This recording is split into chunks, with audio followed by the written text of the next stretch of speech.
Un saludo masón Illuminati reptiliano desde Valencia. Este es mi primer vídeo con el objetivo de desmontar las pavadas terraplanistas y señalar a sus gurús estafadores. Irulanducci, tú eres mi presa.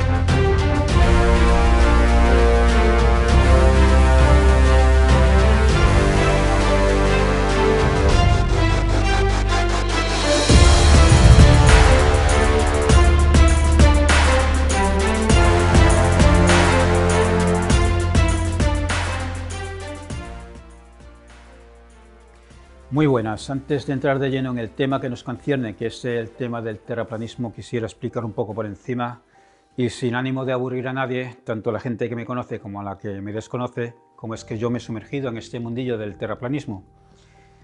Yo llevo como unos 15 años aproximadamente participando en grupos de Facebook cuya temática es totalmente ajena al terraplanismo.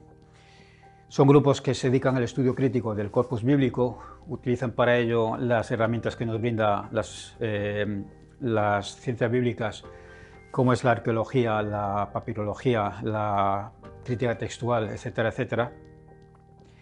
En esos grupos participa gente que tiene estudios, hay arqueólogos, hay historiadores, hay filólogos, hay docentes de lengua hebrea, docentes de lengua griega.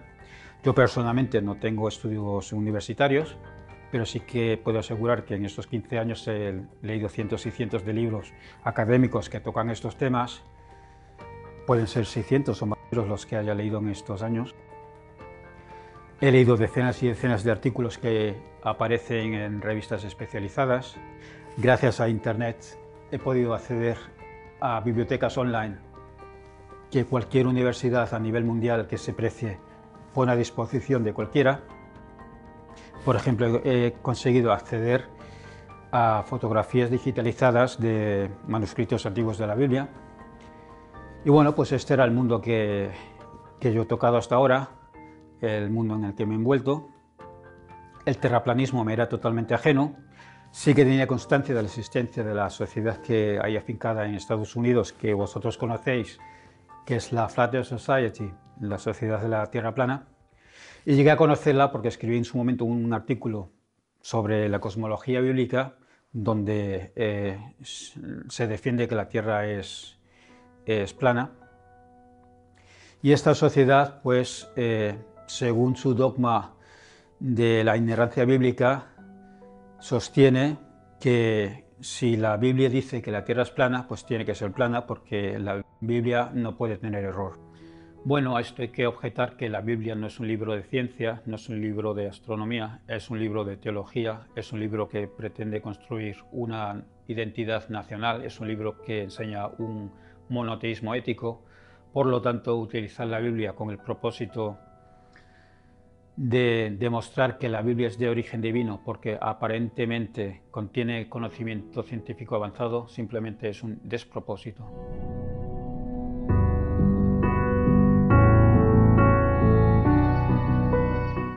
A mí no me cabe duda alguna que detrás de toda esta ocurrencia del terraplanismo está en última instancia la Biblia, con mucho que algunos de ellos se empeñen en decir que son científicos o que emplean el método científico. Y como así lo entiendo, así lo percibo, voy a explicar un poco por encima en qué consiste la cosmología bíblica y cuáles son sus orígenes.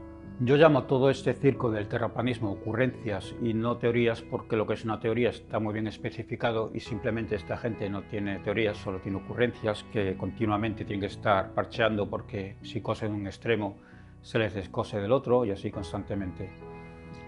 En cuanto al texto bíblico ocurre algo curioso porque depende del grupo sectario que lo utilice para sus fines, este puede decir una cosa o puede decir todo lo contrario. Valga por ejemplo el libro de Job, capítulo 26, versículo 7, donde según la traducción tendenciosa de esta gente, el versículo dice lo siguiente: Él extiende el norte, sobre el vacío cuelga la tierra de la nada. Para esta gente estos versículos son una prueba más del origen divino de la Biblia porque según ellos, el profeta Job hace ya miles de años tenía conocimientos científicos avanzados como que sabía que la Tierra flota en el espacio. Es decir, utilizan el mismo libro que los de la Flat Earth Society, pero concluyen que en la Biblia hay conocimiento astronómico avanzado, mientras que los de la Flat Earth Society sostienen que en la Biblia hay conocimiento cosmológico antiguo. ¿Cuál es pues la traducción tendenciosa de estas dos líneas? Vamos a ver en primer lugar la segunda parte del versículo donde dice Él cuelga la tierra de la nada. Resulta que la palabra hebrea Belí, que se ha traducido aquí como nada, es un hapax legomenon, quiere decir que en todo el corpus bíblico aparece una sola vez. Por lo tanto, no tenemos otros versículos con los que podamos comparar y así, en torno a su contexto, poder deducir cuál es el significado de esta palabra. Si no tenemos certeza sobre el significado, difícilmente podemos hacer una traducción correcta. Cuando de hapax legomena se trata, los filólogos pretenden aproximarse al significado de cierta palabra en base al estudio de la raíz de la misma y la comparan con otras palabras bíblicas de raíz similar. Este procedimiento en ocasiones ha resultado erróneo, como así ha quedado demostrado a raíz de los descubrimientos de las tablillas de Ugarit. Cuando en la Biblia aparece una palabra una sola vez, en Ugarit aparece en varias ocasiones, por lo tanto, ahí ya sí que tenemos un conjunto de textos que nos permite aproximarnos y entender el significado de dicha palabra, y este significado no se ha correspondido con el significado que a priori los estudiosos le dieron a la misma palabra dentro del texto bíblico. En definitiva, la palabra Belí aparece en la Biblia una sola vez, no aparece en ningún otro texto piadoso hebreo, no aparece en los apócrifos, no aparece en la literatura qumranita tan extensa de la que disponemos, no aparece en las tablillas de Ebla, ni en las de Mari, ni en las de Ugarit. Solo nos queda la opción de aproximarnos al significado en base a la raíz de dicha palabra, pero este procedimiento simplemente no es seguro. Por lo tanto, pretender traducir la palabra Belí como nada, y más dándole un significado cosmológico moderno, tal como lo concebimos hoy, simplemente es hacer una traducción tendenciosa con el único propósito de salvaguardar un dogma de fe. En cuanto a la primera parte del versículo donde dice Él extiende el norte sobre el vacío, aquí se tradujo la palabra hebrea tohu como vacío, de nuevo dándole un significado moderno que no tiene, como si el profeta Job hubiese tenido en mente un concepto moderno del vacío del cosmos tal como lo concebimos hoy día. En esta ocasión la palabra tohu sí que aparece en otros textos bíblicos, por lo tanto tenemos versículos para poder comparar y en torno a su contexto poder deducir qué es lo que significa la palabra. Por ejemplo, en el libro de Isaías, en el capítulo 24, se describe la destrucción de Jerusalén, una ciudad desolada, sometida al caos total, y en el capítulo 24:10 se dice literalmente derribada está la ciudad del caos. Es decir, en esta ocasión se ha traducido la palabra tohu como caos. Tenemos el relato del Génesis en el capítulo 1, versículo 2, cuando se describe el momento cuando la tierra aún no tiene forma. Para describir esa situación, el autor del Génesis utiliza de nuevo la palabra tohu. Igualmente en Jeremías 4:23, cuando el profeta hace mención al momento de la creación, cuando la tierra aún no tiene forma, es decir, la divinidad aún no le ha dado forma a la tierra, todo es todavía caos, no hay luz, pues para describir esa situación el profeta Jeremías de nuevo utiliza la palabra tohu. Por lo tanto, podemos deducir sin duda alguna que el autor de Job, cuando escribió su libro y concretamente esos versículos, lo único que tuvo en mente fue un arquetipo típico de los relatos de la creación, del entorno cultural en el que vivió. Un arquetipo que vamos a estudiar un poco más en profundidad en qué consiste y cuáles son sus orígenes. Aunque la Biblia no es un libro de ciencia ni de astronomía, sí que podemos extraer del conjunto de sus relatos una cosmología que es deudora de la cosmología acadio-babilónica, aunque tiene sus propios matices, por supuesto. A su vez, la cosmología acadio-babilónica tiene como origen más remoto la mitología sumeria, por lo tanto os voy a presentar un poco, así por encima y a grosso modo, en qué consistía esta cosmología que en mayor o menor medida compartían esas culturas.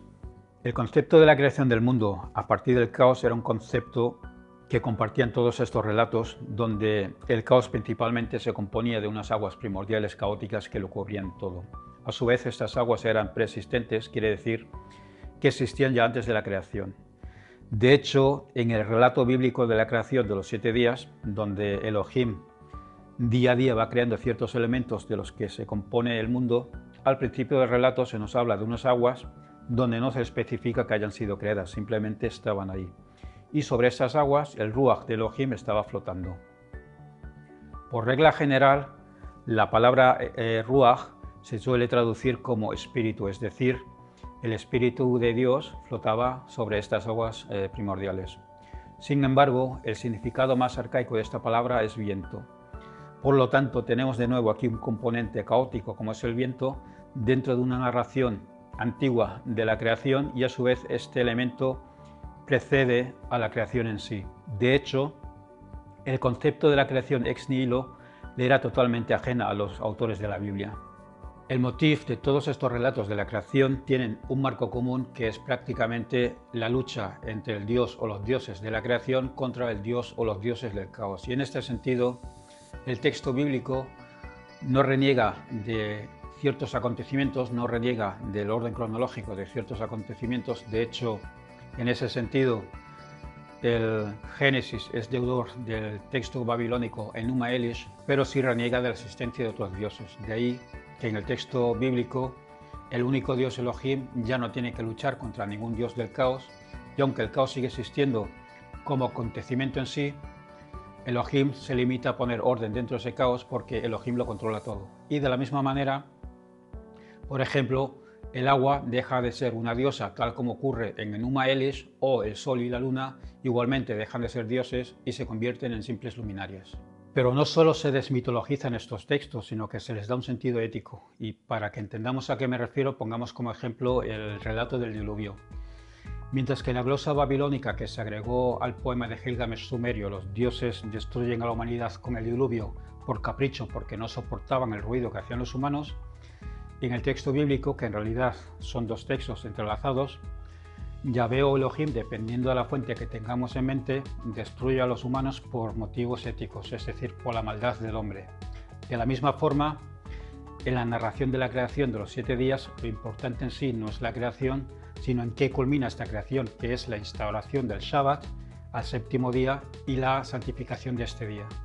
Hay que tener en cuenta el momento en el que fue escrito el Génesis, que fue la época del exilio, y fue en esta época del exilio que por primera vez en el judaísmo cristalizó la idea del monoteísmo, y bajo ese prisma del monoteísmo fue que estos relatos antiguos fueron reescritos, repensados, y digo reescritos y repensados y no plagiados, porque el conjunto de estos textos formaron parte de una herencia y continuidad cultural tanto de los israelitas como de los judaítas, en consecuencia de los propios judíos. De hecho, las tribus que conformaron esa confederación que se hizo llamar Israel eran autóctonas de Canaán, al menos en su gran mayoría. Por lo tanto, no podemos hablar de plagio. Retomando esta explicación muy básica que estoy dando de la cosmología acadio-babilónica, podemos concluir que estas culturas se imaginaban unas aguas primordiales caóticas, preexistentes a la creación, que lo embullían todo. Y dentro de estas aguas, la divinidad de turno creó la tierra en forma de disco, forma circular. ¿Y por qué un sumerio, un acadio, un babilonio o un hebreo se imaginaban la tierra en forma circular? Pues por la sencilla razón que esas culturas no habían desarrollado un pensamiento abstracto, tal como lo hicieron posteriormente los griegos, sino que tienen un pensamiento más bien práctico del día a día. Y para ello simplemente la tierra era circular porque ellos observaban a su alrededor el mundo y percibían, tal como lo hacen los terraplanistas hoy día, la línea del horizonte. Y esta línea era la frontera del disco, y más allá de este disco se extendían estas aguas primordiales caóticas. Sobre este disco de la Tierra, y para proteger y separar la Tierra de las aguas primitivas caóticas, la divinidad de turno creó una especie de semicúpula. En Sumeria estas cúpulas eran 5 en total, y parece ser que se las imaginaban fabricadas de cobre porque utilizan para referirse al color del cielo la misma terminología que utilizan para referirse al metal en sí, al cobre. Si tenemos en cuenta que el cobre, cuando está en estado de oxidación, obtiene un color azulado, podemos deducir que realmente se imaginaban estas cúpulas fabricadas de este metal. En el libro de Job igualmente se dice que estas cúpulas estaban forjadas tal como es forjada el metal. Sin embargo, en el judaísmo el número de cúpulas no eran 5 sino 7. En el judaísmo, y hablo del judaísmo en general, porque el judaísmo no era algo monolítico, el número de cúpulas eran 7 porque el número 7 en el judaísmo es un número que representa la perfección, está relacionado con la divinidad. Por lo tanto, sobre la séptima cúpula, en el imaginario de esta gente, estaba sentado el trono de Dios y desde ahí Dios observaba su creación. Debajo de este disco de la tierra existía un submundo, que en el judaísmo era el Sheol, donde iban a parar todos los muertos. La idea judía del Sheol evolucionó en el cristianismo junto con ideas griegas hacia la idea del infierno. Pues bien, esto es, a grandes pinceladas, la cosmología que hay en la Biblia. De todas formas, quien esté interesado en indagar en más profundidad en lo que fue la cosmología acadio-babilónica o la bíblica o la sumeria, le recomiendo la lectura de la bibliografía que aparece en pantalla.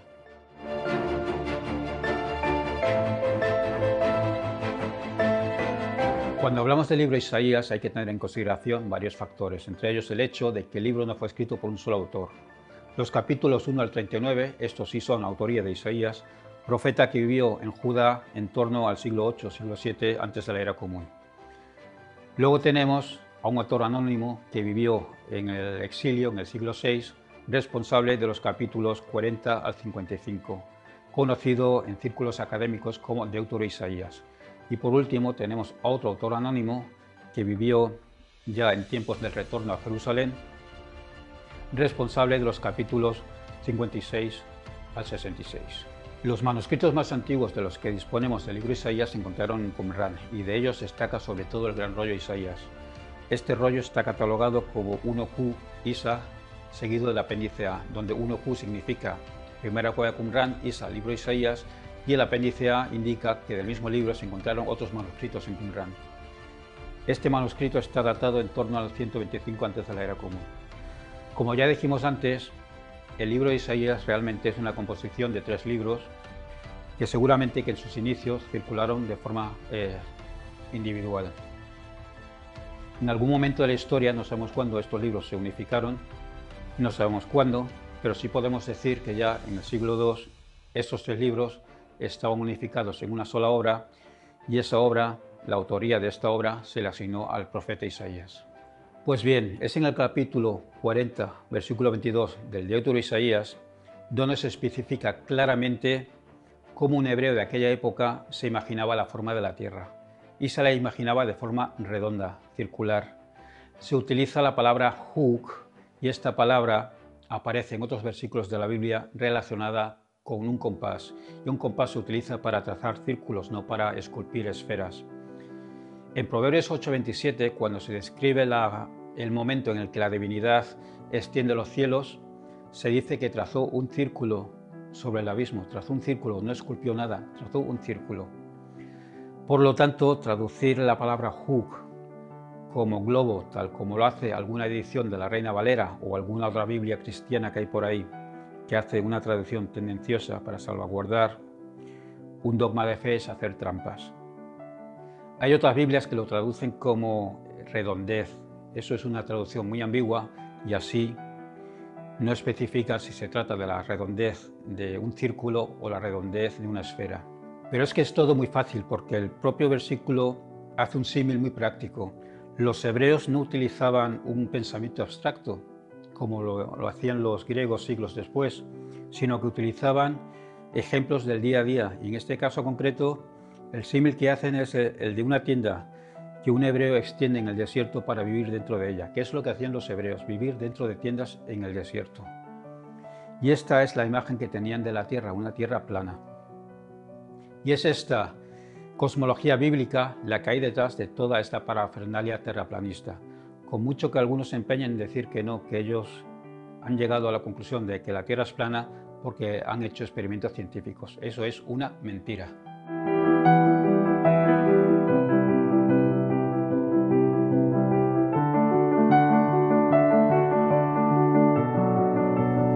Cuenta el historiador de la antigüedad Heródoto, que vivió en torno al siglo VI antes de la era común, que apenas 2 siglos antes y bajo el reinado del faraón Necao II, embarcaciones fenicias circunnavegaron lo que es el continente africano. Por supuesto, para entonces no tenían ni idea cuánto se extendía ese continente. De hecho, la hazaña se demoró 3 años simplemente porque no estaban preparados y tuvieron que estar repostando constantemente provisiones. Añade Heródoto a esta narración que los navegadores contaban una historia a la que él no le daba credibilidad, y es que a partir de cierto momento observaban el sol al mediodía a su derecha, es decir, al norte, cosa que no encajaba con lo que es el modelo de la Tierra plana según se percibía por las culturas que vivían en lo que es el hemisferio norte. Tenemos pues aquí un documento histórico donde por primera vez se recoge una observación que no encaja con el modelo de la Tierra, y como no encaja con este modelo, esta observación se niega y no se le da credibilidad. Tal como hizo Heródoto, lo hacen hoy día los terraplanistas, y cualquier observación, experimento que no encaje con su modelo de la Tierra plana es negado y se le etiqueta de una conspiración mundial. No fue hasta la aparición del pensamiento griego que se empezó a cuestionar la planicie de la Tierra. Platón llegó a concluir que la Tierra era esférica por razones filosóficas, no por observaciones. Es decir, la Tierra era esférica porque la esfera es el cuerpo perfecto y los dioses crearon la Tierra de forma perfecta. Sin embargo, Aristóteles, en el siglo IV, sí que concluyó que la Tierra era esférica en base a observaciones que hizo en tierra sin necesidad de salir al espacio. No como cacarean hoy constantemente los terraplanistas que dicen que si no has podido salir al espacio para observar la Tierra desde el espacio, no puedes demostrar que la Tierra sea una esfera. Es algo totalmente absurdo. Y por supuesto, todas las misiones espaciales donde sí se sale al espacio son una mentira, son una conspiración mundial, Illuminati, masónica, etcétera, etcétera. En el siglo XIX se pretende tirar por la borda todo este conocimiento que fuimos acumulando desde Aristóteles hasta nuestros días en lo que a la cosmología y la astronomía se refiere. Y esto ocurre de la mano de un investigador de nombre Samuel Burley Robotham, que escribió un libro titulado Cetetic Astronomy, Earth Not a Globe, Astronomía cetética, la Tierra no es un globo. En este libro se pretende, en base a una larga lista de supuestos experimentos científicos, demostrar que la Tierra es plana. Por supuesto que todos estos experimentos se han refutado uno a uno. Por lo tanto, se puede resumir el libro en una sola palabra, que es basura.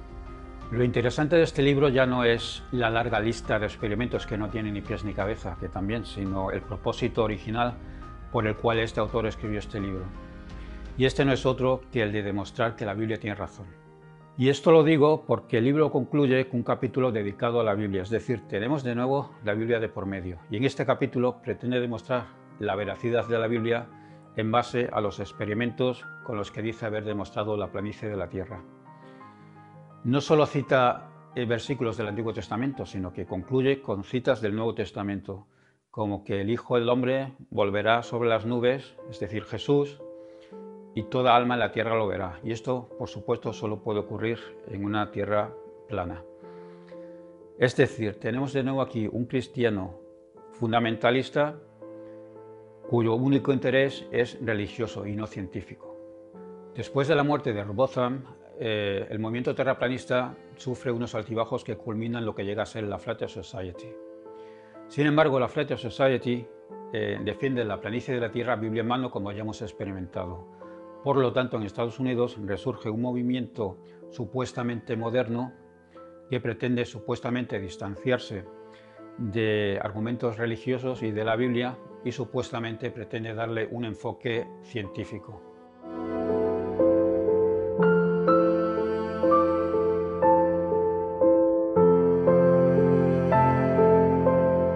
En el mundo de habla hispana y siempre a remolque del movimiento terraplanista estadounidense o anglosajón, aparece un movimiento terraplanista donde destacan ciertas figuras. Y no destacan precisamente por ser grandes genios o grandes científicos, sino que destacan sobre todo por ser grandes embaucadores, grandes mentirosos, grandes estafadores y grandes manipuladores. En Latinoamérica, un tal Irulanducci, que dice ser experto en efectos especiales y edición de vídeo, cosa que pongo en duda porque sí sabe hacer cosas, pero de experto no tiene nada, Y en España tenemos a un tal Oliver Ibáñez, que dice ser licenciado en abogacía, pero no ejerce de abogado. Iru Landucci tiene el don de embaucador profesional. Quien no tenga una instrucción básica en física y conocimiento en general y escuche a este estafador hablar con esa aparente seguridad, pensará: este tío sí que sabe, y caerá fácilmente en su engaño. A quienes encandila con su verborrea pseudocientífica engañosa suelen ser borregos, analfabetos o fracasados de la vida. Sus gurús les enseñan que ya no son gente fracasada, sino que son gente especial porque han descubierto la verdad, porque han destapado una mentira orquestada por gobiernos e instituciones a nivel mundial, se hacen llamar despiertos porque ya no son engañados y saben más, según ellos, que cualquier físico, cualquier astrofísico o científico en general, porque toda la comunidad científica forma parte de esa conspiración mundial. En realidad, se trata de un trastorno mental que está tipificado como sesgo cognitivo de Dunning-Kruger, y es de esta debilidad que gentuza como Oliver, Landucci, Guillermo Wood, etcétera, etcétera, se aprovecha para vivir sin dar palo al agua. Porque no nos engañemos, tanto Landucci como Oliver como Guillermo Wood saben perfectamente que la Tierra es esférica, pero lo que ven en Internet son las pseudociencias y las conspiraciones. Y a estos supuestos mentores espirituales le interesa lo material, que es el lucro, el dinero y cómo monetizar en YouTube. Iru Landucci es un estafador profesional. En sus inicios no le interesaba el terraplanismo, sino que otro tipo de maguferías, pero se dio cuenta que en Estados Unidos el movimiento terraplanista estaba en auge y daba dinero, por lo tanto él decidió subirse a ese carro terraplanista. No solo miente más que habla, sino que constantemente manipula pruebas, y la más famosa de ellas sea quizás la del cohete doblado, donde en un vídeo promocional de la GoPro, que se mandó un cohete al espacio con la cámara GoPro adherida al cohete, se grabaron imágenes desde el espacio, donde perfectamente se aprecia la curvatura de la Tierra. Pues bien, Iru Landucci utilizó estas imágenes y mediante software de postproducción manipuló las imágenes, enderezando el horizonte con tal mala fortuna que se le dobló el cohete. Y uno se percataría de ello o pensaría que los demás somos gilipollas y no nos daríamos cuenta. Y así se puede señalar una tras otra todas esas manipulaciones que comete Landucci para engañabobos. Fue muy sonoro también en redes sociales el encontronazo que tuvo Landucci con Oliver, donde Landucci le pidió a Oliver que le promocionara su canal en YouTube. Cosa a lo que Oliver se negó categóricamente porque Oliver no quiere competencia, es decir, no quiere compartir la tarta terraplanista. Este individuo se dedica a viajar por todo Latinoamérica o bien Europa, organizando encuentros terraplanistas por los que cobra, o consigue dinero mediante donaciones para experimentos que luego no lleva a cabo, o que los lleva a cabo a medias, o con medios que están muy por debajo del presupuesto recaudado. Este estafador organiza encuentros terraplanistas también aquí en España. El último de ellos fue en Madrid en enero de este año, donde tuvo como invitado estrella a un piloto de líneas comerciales, es decir, un piloto terraplanista, ni más ni menos, ver para creer. Sin embargo, este piloto que asistió a esta reunión, no sé si engañado o no, parece ser que se percató de las repercusiones que podía acarrear su participación en esta estafa en su vida laboral, por lo tanto prohibió a Landucci que publicara nada de lo expuesto. Iru Landucci se las da de investigador científico independiente, pero no renuncia del todo al lado espiritual de toda esta basura. Aparentemente se distancia de la Biblia, pero sí le agrega una especie de halo New Age landuchano, patético, teniendo en cuenta de que ya de por sí el New Age original, por su naturaleza, es patético. Aquí en España tenemos a Oliver Ibáñez, que en sus comienzos tampoco era terraplanista, sino que se dedicaba a otro tipo de conspiraciones. Pero al igual que Iru Landucci, pronto se percató del apogeo que tenía el terraplanismo en Estados Unidos, que daba dinero, por lo tanto Oliver decidió cambiar de chaqueta. Oliver ha escrito un libro, del cual Iru Landucci, en su encontronazo con Oliver, le acusó de ser una simple traducción de un libro de Estados Unidos de Eric Dubay. Es decir, indirectamente o directamente le está acusando de plagio.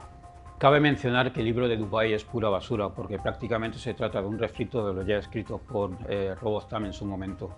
Si uno coge el libro de Eric Dubay y el libro de Oliver Ibáñez y los coloca uno al lado del otro, uno se percata rápidamente que la estructura de los dos libros es prácticamente la misma, el orden de la temática es muy similar, etcétera, etcétera. Citas que aparecen en el libro de Dubay aparecen mutiladas en el libro de Oliver, imágenes que aparecen en el libro de Dubay aparecen mutiladas en el libro de Oliver, y así constantemente. Por lo tanto, cuando Iru Landucci acusa a Oliver indirectamente de plagio, no está tan errado. Tanto Eric Dubay como Oliver Ibáñez le dedican un capítulo completo a la Biblia, es decir, tenemos aquí de nuevo un trasfondo bíblico para defender el terraplanismo.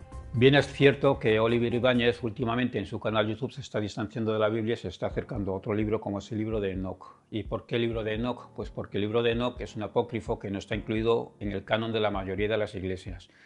Y recalco lo de mayoría porque hay iglesias que sí que lo utilizan en sus liturgias. El problema con la Biblia es que no venden el mundo conspiranoico, pero sí venden los apócrifos.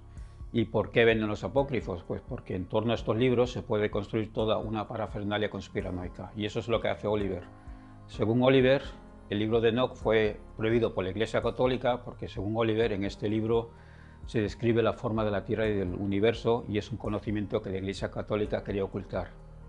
Esto es un sinsentido, en primer lugar, porque Oliver desconoce la historia de la formación del canon, por un lado, desconoce los criterios en torno al cual se decidió si se incluía un libro o no, y por otro lado, si la Iglesia Católica hubiese querido ocultar este conocimiento, tenía que haber prohibido el conjunto de la Biblia, porque ya hemos demostrado que la cosmología bíblica es la cosmología de una tierra plana.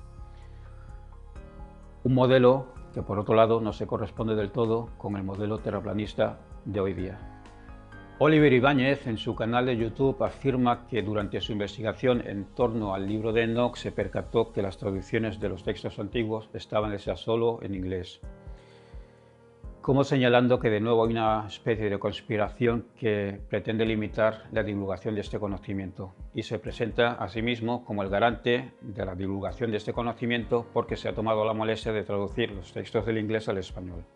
Esta es una mentira más de Oliver Ibáñez, porque resulta que ya en los años 80, antes de que existiera Oliver Ibáñez, filólogos españoles, y digo filólogos y no aficionados como Oliver, tal como Antonio Piñero, en colaboración con Alejandro Díez Macho, hicieron una traducción en 6 tomos de todos los apócrifos del Antiguo Testamento, incluido el libro de Enoch.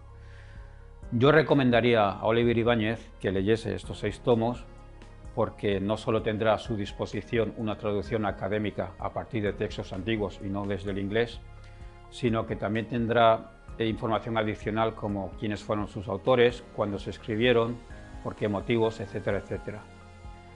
Resulta que el libro de Enoch fue escrito miles de años de la supuesta existencia del patriarca Enoch, figura seguramente literaria, no histórica, y se escribieron a lo largo de 3 siglos por varios autores.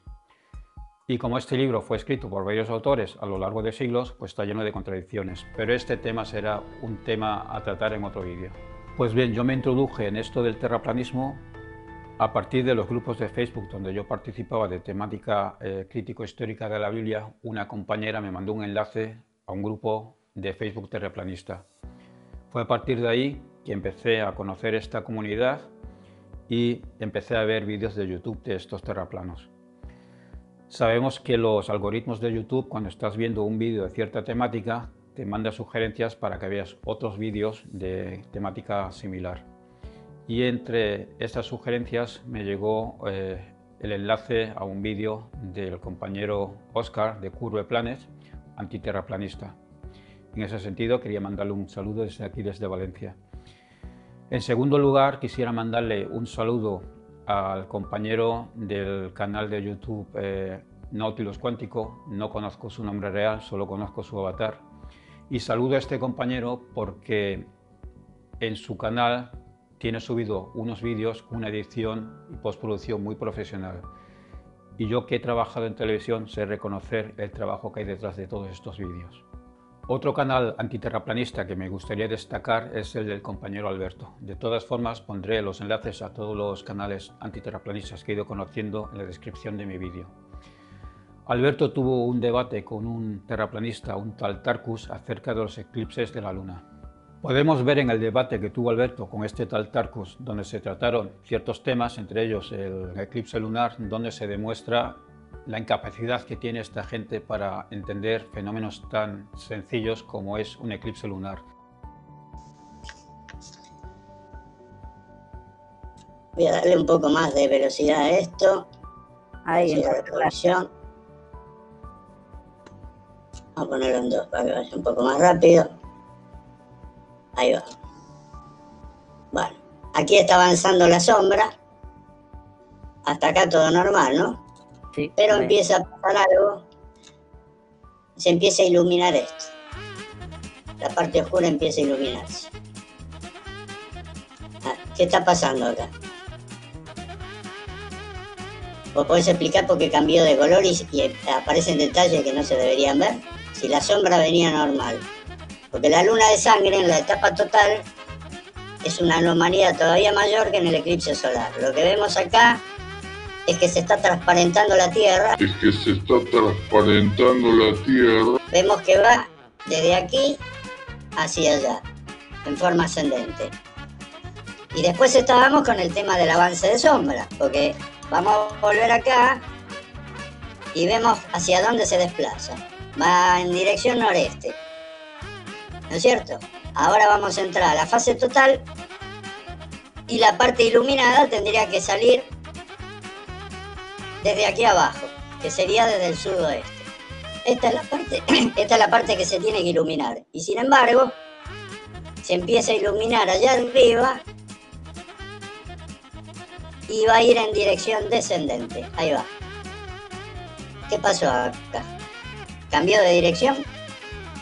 No, va de izquierda a derecha, no está descendiendo. Y sí, ¿cómo que no? Sí, es una componente, porque también va descendiendo.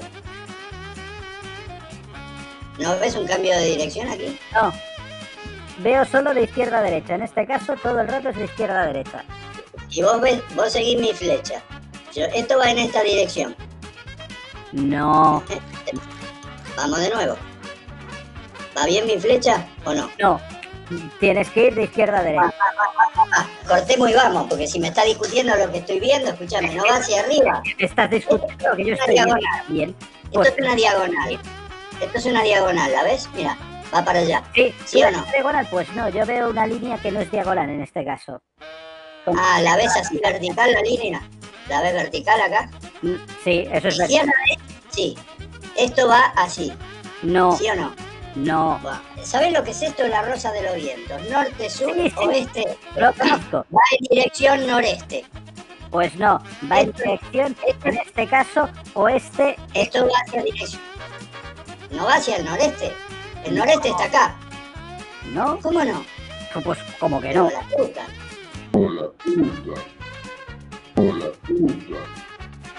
Tenés dos superficies circulares, tenés esta y tenés esta. Y esta sombra va en dirección noreste. Este es el norte y este es el este. ¿Que no lo ves que va en dirección diagonal? Escuchame, loco. Es más claro imposible. Estás igual que Igor Cuesta. Hace media hora discutiéndome lo mismo. Vale, pues a lo mejor si hasta Igor Question te discute lo mismo, háztelo pensar. ¿Qué tengo que pensar?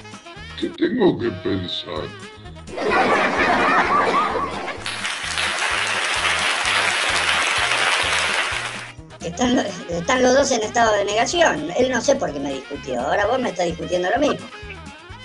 ¿Qué geometría si no estamos calculando nada? Estamos analizando lo que estamos viendo. Sur, ¿verdad? Oeste, este. Esta sombra debería estar así para ir de izquierda a derecha. Sin embargo, la sombra está inclinada, ¿sí o no?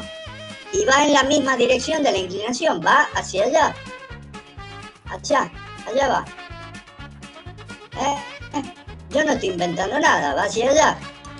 Y cuando retira hacia abajo, hacia así, ahí va. Acá hay un cambio de dirección, que vos no lo quieras aceptar, no sé, mirá.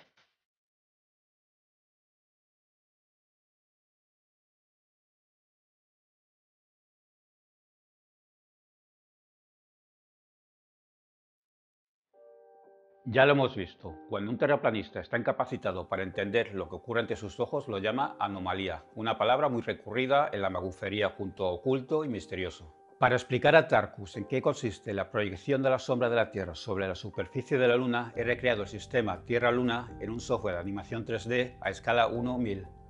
Y ahí veremos que detrás de este fenómeno no hay nada extraño ni ninguna anomalía. He creado en 3D dos esferas que representan la Tierra, la esfera azul, y la Luna, la esfera gris.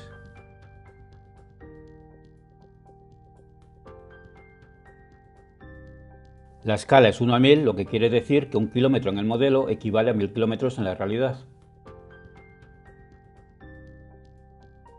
En primer lugar, vamos a hacer unas mediciones para comprobar las escalas. Primero medimos el radio de la Tierra. Seleccionamos para ello el punto central de la esfera y un extremo.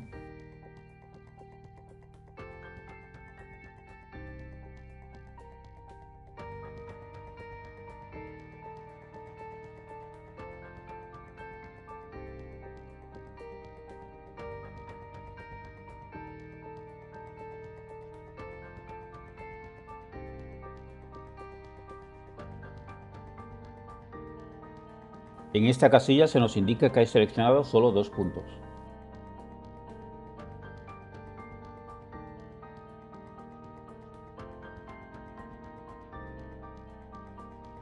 Vamos a ver el valor que nos indica.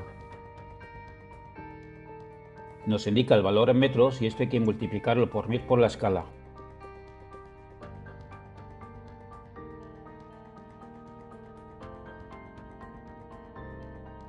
Vemos que se corresponde con el valor oficial.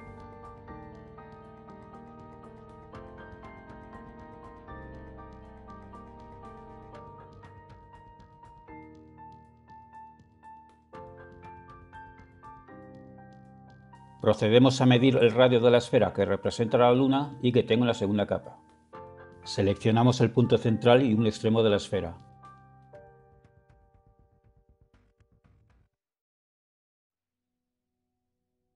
Como vemos, a veces se complica algo la selección de los puntos requeridos. Pido disculpa por ello.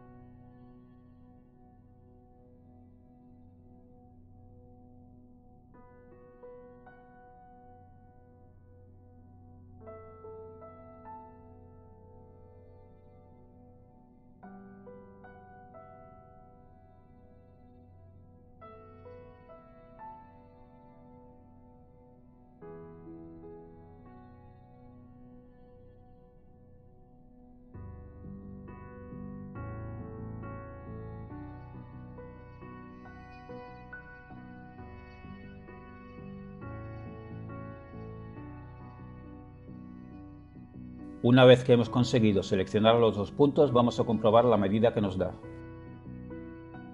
De nuevo comprobamos el valor que nos ha dado con las medidas reales, recordando que hay que multiplicar por 1000.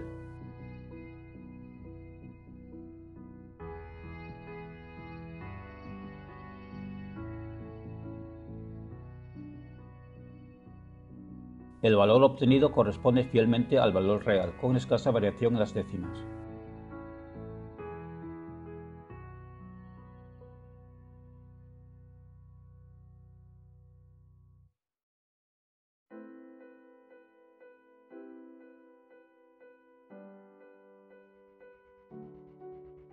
El siguiente paso es medir la distancia entre los 2 extremos de las 2 esferas.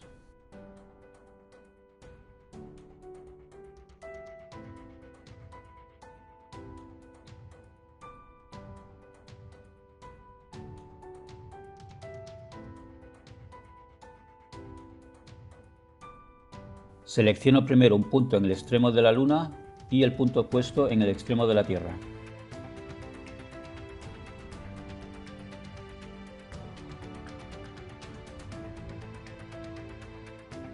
Comprobamos de nuevo que hay seleccionados solo 2 puntos en la escena.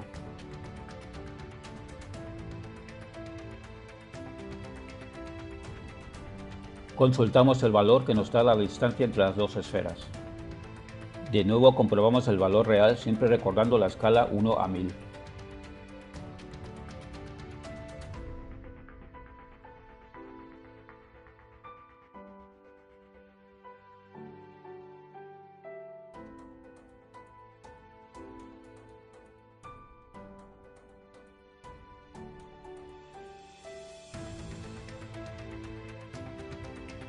Por cuestiones de estética y sin que ello influya en nuestro propósito probatorio, le he agregado unas texturas a las esferas.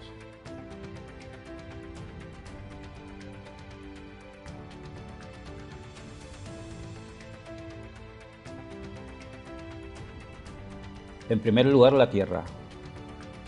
Vemos en el Node Editor y el Surface Editor cómo le he añadido un mapa de textura bajado de internet.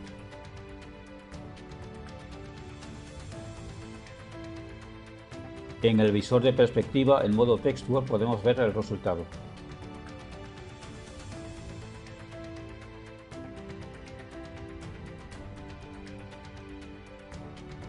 Vamos a ejecutar la misma operación para la esfera que representa la Luna.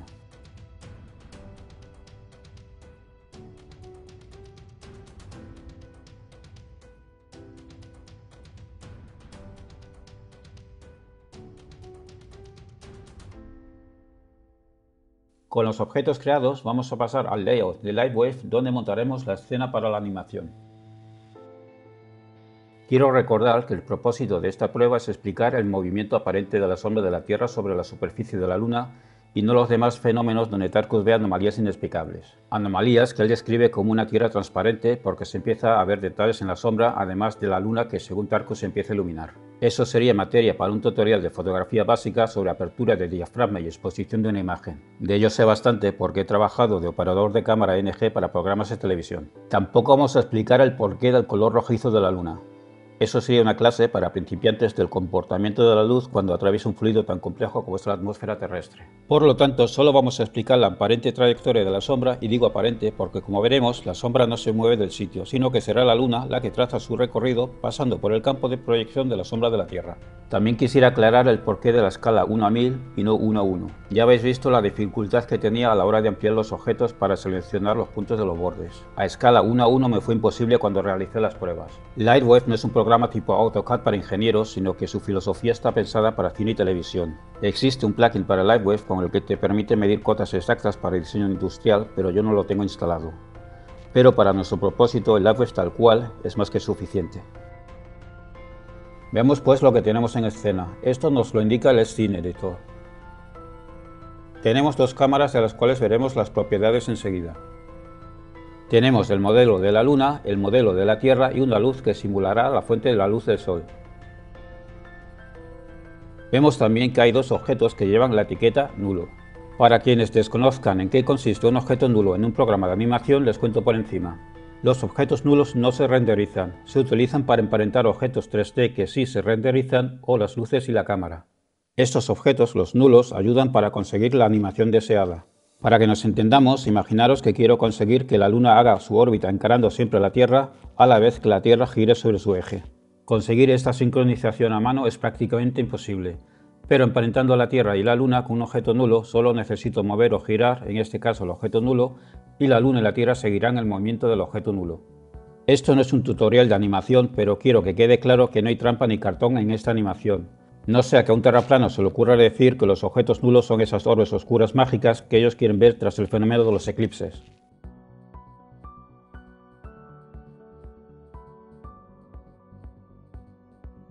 Si nos fijamos en la fuente de luz y la Tierra, estos están en el mismo plano. Sin embargo, la Luna está algo por encima. Esto se debe a la inclinación de 5 grados de la órbita de la Luna con respecto al plano Sol-Tierra.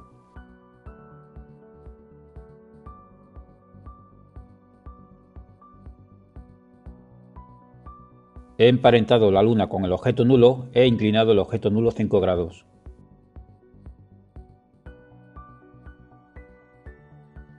Vamos a ver las propiedades de las dos cámaras. Las dos simulan una Nikon SLR-D1, una con un gran angular de 28 mm y la otra un tele de 170 mm.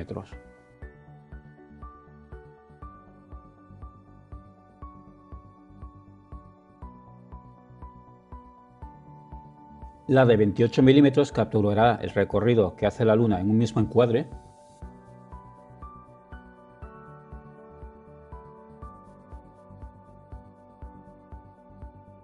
La de 170 mm capturará la Luna en un encuadre más cerrado y seguirá a la misma.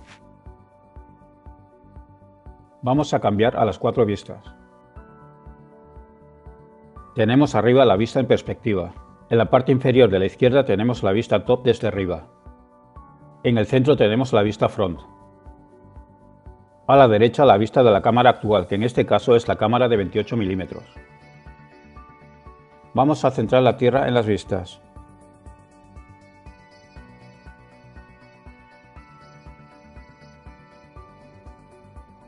La animación consta de 118 fotogramas. Voy a mover el cabezal y observamos que la Tierra no se desplaza en ningún eje, solo gira en su propio eje.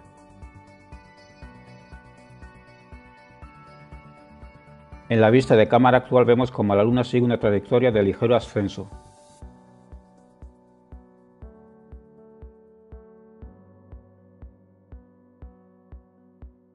Cambiamos a la cámara de 170 mm y vemos como la cámara sigue la trayectoria de la Luna, que es la órbita alrededor de la Tierra. Esos son todos los movimientos que observamos. Cambiamos el modo de visión de la cámara de Wire al VPR, así podremos ver prácticamente en tiempo real el render de la escena.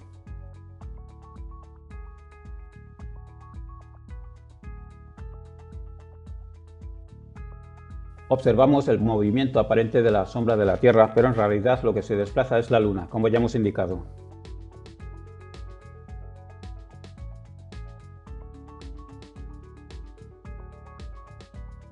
Cambiamos a la cámara de 28 mm y ahí vemos como la Luna entra en la zona de proyección de la sombra de la Tierra por un lado y vuelve a salir de su influencia en el otro extremo.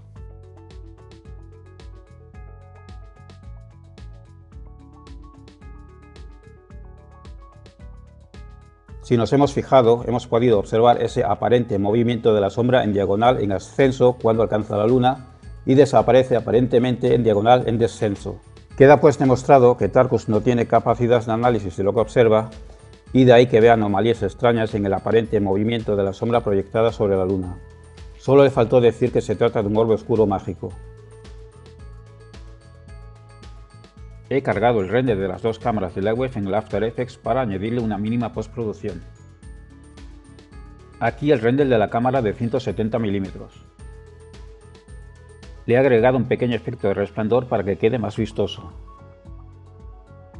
Como capa de fondo le he agregado una imagen de estrellas que he creado en el Photoshop. Esto desmiente otra de las pajas mentales de los terraplanistas, ya que sospechan de cada imagen del espacio de la NASA donde no aparecen estrellas. No caen en la cuenta de lo complicado que es crear las texturas para el planeta en comparación con un cielo estrellado, que son básicamente puntos blancos sobre un fondo negro. Misma operación que he hecho con la captura de la cámara de 28 mm. Las dos capturas las he colocado en una misma composición y he creado una película que se repite 4 veces. Disfrutad de nuestra bella Luna atravesando la zona de proyección de la sombra de nuestra Tierra esférica.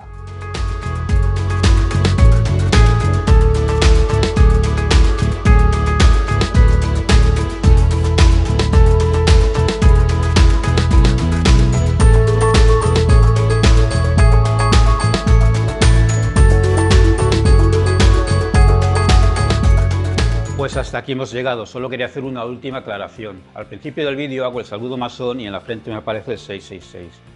Esto lo hago en forma de provocación y de burla, porque resulta que los terraplanistas ven este tipo de simbología en cualquier sitio.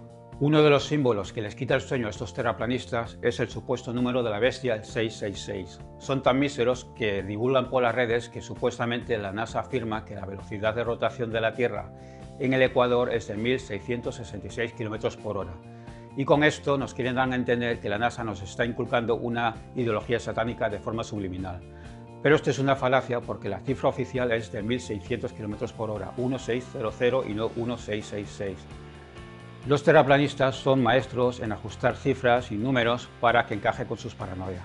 De todas formas, yo me haría mirar eso del 666 porque quizás ha llegado el momento de cambiar de paja mental para los terraplanistas en cuanto al número de la bestia, porque quizás no sea el 666 sino el 616, tal como aparece en el papiro más antiguo que tenemos del Apocalipsis, que está catalogado con P115. En este manuscrito, que está datado alrededor del siglo III, el número de la bestia está representado en forma de gematría, representado por 3 letras griegas, donde cada letra tiene un valor numérico. La Sin, que tiene el valor de 600, la Iota, que tiene el valor de 10, y la Sigma, que tiene el valor de 6. Si ponemos atención al manuscrito y nos fijamos en los pequeños detalles, podemos observar que sobre esta palabra hay una pequeña línea en horizontal, y esto indicaba al lector que se trataba de una palabra abreviada. Esta forma de proceder se utilizaba mucho en estos manuscritos antiguos porque el papiro era muy costoso y de esta forma se ahorraba espacio. Se abreviaban sobre todo palabras que se repetían con frecuencia, como las palabras que se consideraban sagradas o nómina sacra, como es el nombre Dios, Theos, el nombre de Jesús o la palabra Cristo. Y ya para concluir, y volviendo a la simbología masónica, resulta que los terraplanistas utilizan el brazo en horizontal como señal de que son terraplanistas. Pues bien, este símbolo, este gesto, es en realidad un símbolo masónico de un iniciado en este culto, y así aparecen los libros de masonería tal como veis en pantalla. Quizás sea vuestro gurú en realidad un malvado masón. Yo ahí lo dejo.